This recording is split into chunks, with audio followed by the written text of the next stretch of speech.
When I first stepped into the harbor of Alexandria, I felt a mix of awe and uncertainty. The city buzzed with life, and I knew I had only just begun to understand its scale.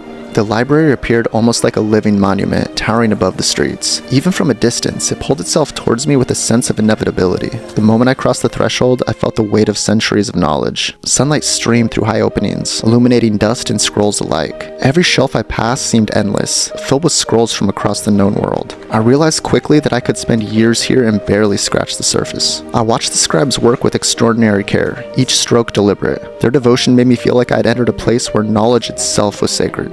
After several weeks, I gained access to chambers very few visitors saw. The air here was thick with a sense of long, patient study. I became fascinated with the astronomers' work, mapping stars with tools both simple and ingenious. Their knowledge stretched far beyond anything I'd ever imagined. The courtyard became my place to think and absorb all that I've seen. Between the olive trees and the fountains, ideas seemed to settle in my mind. I spent entire afternoons observing the translations of Greek, Egyptian, and Babylon texts. The work was meticulous, but it connected the world in ways I had never imagined. By the second month, scholars began recognizing me as a familiar presence. Their guidance helped me feel like I was finally part of the library's living memory. Night stretched into dawn as I pored over texts with scholars guiding me. Each scroll revealed new worlds and ideas, and I felt the weight of centuries in my hands. The debates were intense but respectful, full of passion for knowledge. I realized that disagreement was part of their pursuit for truth. The courtyard became their open-air classroom, sunlight falling across the stone floors. Here I learned not only calculations, but the art of thinking alongside others. I saw how the library connected cultures through words. Translators dedicated hours to ensure nothing was lost in the language or meaning. And the stars became a map of human curiosity, each observation a step towards understanding the universe. I marveled at how such simple tools unlock knowledge across time. Outside the library, life went on in color and noise. I realized that the world continued beyond these walls, indifferent to the treasures of knowledge within.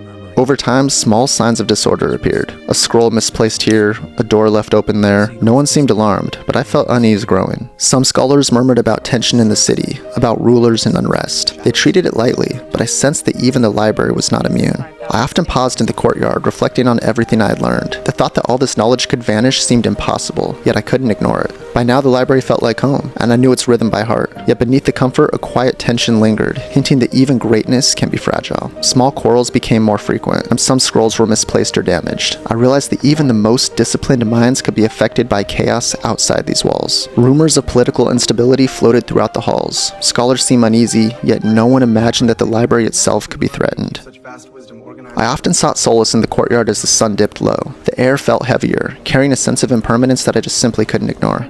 We began to carefully organize the most important texts, knowing that human error could undo centuries of work. It felt like a quiet rebellion against time itself. Tiny cracks and strains marred some scrolls, yet many ignored them. I began to understand that even monumental knowledge was vulnerable to neglect. Then one day I saw it. A thin wisp of smoke curled from one chamber, alarming some but dismissed by others. I felt a chill knowing disasters often start unnoticed. The first flames caught everyone off guard. Panic struck quickly. Years of careful work hung in the balance, and I realized how fragile this treasure truly was. Hours had gone by, and smoke and fire filled the grand halls, devouring knowledge that had survived millennia. I felt powerless, mourning not just scrolls, but human effort and dreams. By the next day, the library was unrecognizable, its splendor reduced to ash and ruin. I walked silently, carrying the weight of a lost civilization. As the sun set on the remains of the library, I reflected on the fragility of knowledge and the impermanence of even the greatest achievements. Though the scrolls were gone, the lessons I learned here would endure with me forever. Alexandria asked what we should remember. Rome decided what would be seen. The next place I'm heading to is the Colosseum.